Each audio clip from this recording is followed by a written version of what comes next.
Bonjour et bienvenue. Aujourd'hui, on se lance un défi, un objectif qui tente beaucoup de créateurs. Réussir sa première vente sur Etsy. Et pas n'importe quand, en 24 heures seulement après avoir ouvert boutique. Alors, réaliste ou pas? C'est la grande question. Exactement. Et pour y voir plus clair, on va s'appuyer sur une vidéo qui donne justement des stratégies, des pistes pour accélérer cette toute première vente. Qui est cruciale, on le sait. Ah oui, elle est super importante. D'abord, ça envoie un bon signal à Etsy, vous voyez, à son algorithme. Celui qui décide de la visibilité. C'est ça. Et puis, ça permet d'avoir les premières évaluations. Et ça, pour la confiance des futurs clients, c'est essentiel. Absolument. Mais soyons honnêtes dès le début.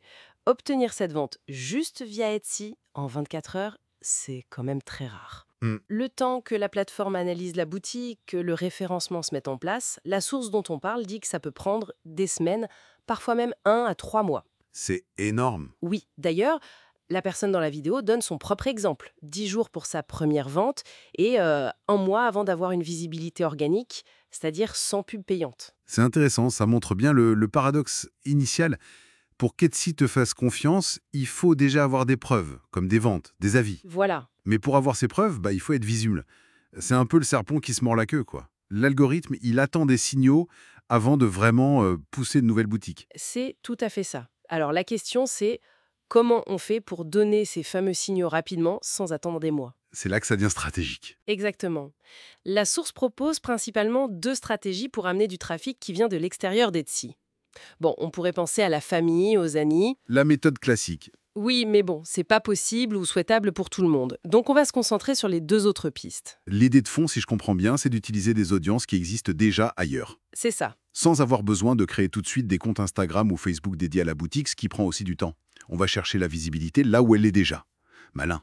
Première piste donc, Etsy, les groupes Facebook. Le concept est assez simple en fait. Mhm. Tu rejoins des groupes où se trouvent tes clients potentiels, les gens qui s'intéressent à ce que tu vends. Et là, tu présentes ton produit. Pour une visibilité rapide auprès des membres du groupe. Exactement. Ça peut toucher pas mal de monde d'un coup. Mais attention, il y a des règles, bien sûr. Oui, j'imagine qu'on ne peut pas juste débarquer et balancer son lien comme ça. Ah non, surtout pas. La source insiste beaucoup là-dessus. D'abord, bien lire les règles du groupe, toujours. Parfois, il faut demander l'autorisation pour poster une promo. Pour éviter de se faire bannir direct. Logique. C'est ça. Ensuite, un bon conseil, c'est d'offrir un petit code promo exclusif pour les membres du groupe. Ah oui, ça crée un sentiment d'urgence, d'exclusivité. Et ça permet de savoir si la vente vient bien de ce groupe. Tout à fait. Et puis, le plus important, peut-être, participer vraiment à la vie du groupe. Commenter, aider, pas juste faire de l'autopromotion. Faut jouer le jeu de la communauté, quoi. Exactement. Et modérer ses posts promo. La source suggère, par exemple, pas plus d'une fois toutes les 2 semaines. Donc c'est une approche qui demande de s'investir un peu, d'être authentique. C'est pas juste de la pub déguisée. Il faut trouver le bon équilibre entre donner et recevoir. C'est l'idée. Deuxième piste, qui est peut-être moins connue, en tout cas en France, Pinterest. Et plus précisément, les tableaux collaboratifs. Ah, Pinterest. On a tendance à le sous-estimer un peu, c'est vrai. Pourtant, c'est une plateforme visuelle énorme pour l'inspiration et pour le shopping. Tout à fait. C'est le 5e réseau social mondial pour les achats en ligne, apparemment. Et les gens y vont souvent avec une intention d'achat déjà assez claire. Donc un public potentiellement très qualifié. Et ces tableaux collaboratifs, c'est quoi exactement? En gros, ce sont des tableaux thématiques, comme des dossiers, où plusieurs personnes peuvent épingler des images, des idées et souvent des produits. D'accord. On partage un espace commun sur un thème donné. C'est ça. Et le principe est similaire à Facebook. Tu rejoins des tableaux qui correspondent à ta niche, à tes produits, et tu y partages tes propres épingles. Ça permet de toucher l'audience des autres membres du tableau. C'est intéressant comme approche. Ça permet de mutualiser la visibilité en quelque sorte et de cibler des gens qui sont déjà dans un état d'esprit de recherche, d'achat. Oui, et ça diversifie les sources de trafic dès le départ, ce qui n'est pas plus mal, même au-delà de cette fameuse première vente rapide.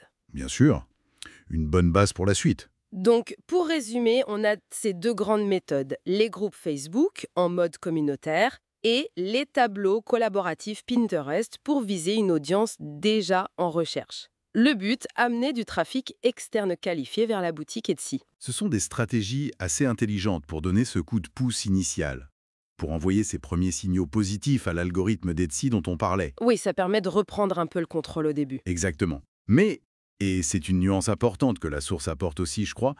Il ne faut pas prendre ça pour une solution miracle. Ah non, clairement pas. Réussir cette première vente rapidement, c'est super encourageant. C'est bon pour le moral, c'est bon pour l'algo, mais ce n'est pas une fin en soi. Le succès sur Etsy, ça demande du temps, de la persévérance. Tout à fait. C'est un travail de longue haleine. Améliorer ses fiches produits, ses photos, comprendre ses clients. C'est ça le cœur du sujet, au fond. Il ne faut surtout pas se décourager si la première vente n'arrive pas en 24 heures. Non, chaque boutique, chaque créateur a son propre rythme.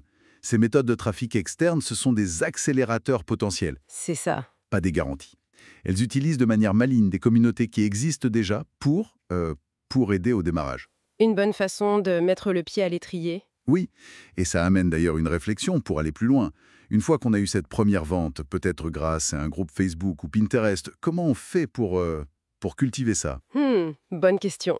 Comment on transforme ce premier acheteur, ce premier contact, en quelque chose de plus durable? Peut-être même construire une petite communauté autour de sa marque qui irait au-delà de la plateforme Etsy elle-même. C'est sans doute là que le vrai travail commence.